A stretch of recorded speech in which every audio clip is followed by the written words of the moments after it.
Our top focus, the no limits partnership between Russia and China may further manifest in the form of a new polar silk route. China and Russia are advancing plans to keep the Northeast Passage open throughout the summer months, enhancing their strategic and economic cooperation in the Arctic. Now, last week, the Tianjin coastal radio station added that Bering, Dmitry, Laptev and Kara Straits to its list of seaways. This is significant because this addition underscores Chinese interests in the Northeast Passage, which is a crucial route along Russia's northern Arctic coastline between the Atlantic and the Pacific Oceans.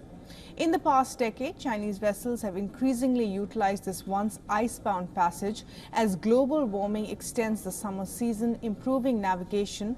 Russia views this development as a way to strengthen the Russia-China political axis away from U.S. oversight. Experts on China's Arctic policies say China sees this as part of the joint creation of the Ice Silk Road, establishing a blue economic corridor connecting China and Europe. Rosatom, Russia's state nuclear corporation, aims to boost trade along Russia's northern coast tenfold in the next decade by making the route more appealing to Chinese cargo vessels and tankers. Rosatom oversees the passage and its fleet of nuclear-powered icebreakers. Now, the Northeast Passage has historically been operational for only a few weeks each year. The Soviet Union prioritized northern trade, deploying nuclear-powered icebreakers to maintain the route. Despite these efforts, the passage remains practically operational for container vessels only during peak summer. However, climate change may just have played an unlikely ally for Russia and China. Global warming will likely continue to reduce ice cover. China, which is interested in the Arctic for commercial resource extraction and strategic reasons, is developing its own nuclear icebreakers in Shanghai and in Harbin. The Arctic route offers a shorter alternative for trade between China and Europe, cutting the distance from Shanghai to Rotterdam by a quarter compared to the Suez Canal. It also circumvents risks such as attacks on shipping lines in the Red Sea and the U.S. naval presence in the Malacca Strait. Russia views China as a natural partner in developing the route as well. Now, Chinese container vessel first navigated the Northeast Passage in 2013. Since the Ukraine war, Russia has relied heavily on China's diplomatic backing, but that is not all. China also perceives Russia as a rival in areas such as the nuclear icebreaker industry. After initially inviting China to develop new icebreakers, Russia later withdrew the offer. While Russia seeks a Chinese financial investment, it aims to remain the dominant partner in the Arctic. China's strategy is to internationalize the Arctic, ensuring its place in global policy making. Now, despite the potential of the Arctic route, significant ice remains a challenge. Unlike the Suez Canal, however, the road ahead is not without challenges. The short ice-free period in summer and the complex ice conditions in other seasons create substantial uncertainty in the arrival times, complicating the ambitious plan for the Ice Silk Road. And we're now being joined by Fred Weir, journalist and political commentator from Moscow, for the very latest on this. And Fred Weir, thanks very much indeed for talking to WION. Your thoughts, how feasible is this polar silk route? I know it's an ambitious plan, but given the region's own limitations, how doable is this in the near future? Well, it all hinges upon global warming eventually opening up these Arctic ice sheets, certainly for a bigger part of the year, and making the waterway available for shipping and making it possible to search for minerals and oil, energy resources under what had been the ice cap. And that is happening by many accounts, but it's happening very slowly. It will be decades before this open water appears really in a reliable way.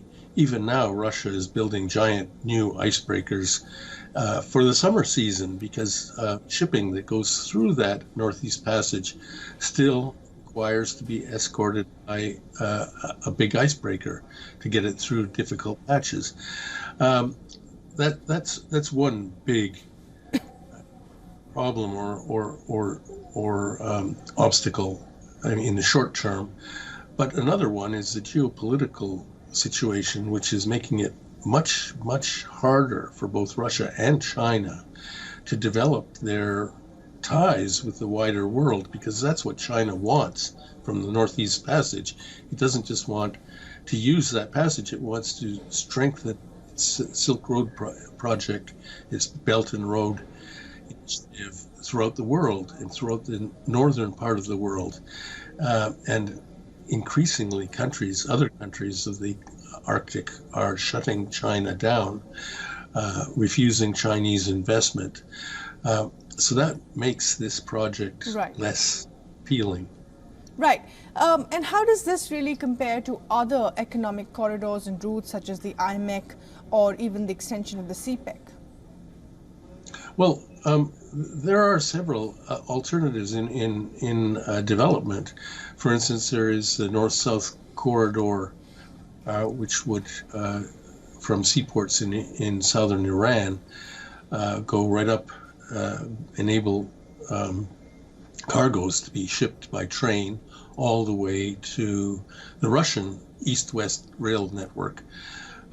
So there are competitors in this field of not just creating new transport routes, but creating transport routes that would be immune from sanctions, from American oversight and control, because that is the subtext here. Of course, Russia and China both want to get out from under the thumb of American control. Right. And, I just want to go back to that point of climate change that you were making. And, a lot of people think that by 2050, the Arctic's topography will change significantly because of climate change. And this particular project, among others in the developing world, is likely to have adverse climate impact on this kind of heavy traffic route, which is undeniable in the Arctic Circle. Yes, I was up there in Murmansk about 4 years ago, and I visited a nuclear icebreaker, talked to the captain. And the thing that surprised me is that they're all very skeptical of global warming. They say they don't see it happening. And maybe it's because they go out there every summer and they only see incremental changes, whereas scientists are seeing the big picture. But it will be decades. And so the development right now is just to create port infrastructure, which Russia wants Chinese capital and expertise for, and to build new icebreakers, because Russia itself is building, I think, 6 new giant icebreakers. So they don't see the ice going away anytime soon. Right. Fred Ware, journalist, political commentator from Moscow. Thanks very much indeed for sharing your thoughts this afternoon. Thank you. For all the latest news, download the WION app and subscribe to our YouTube channel.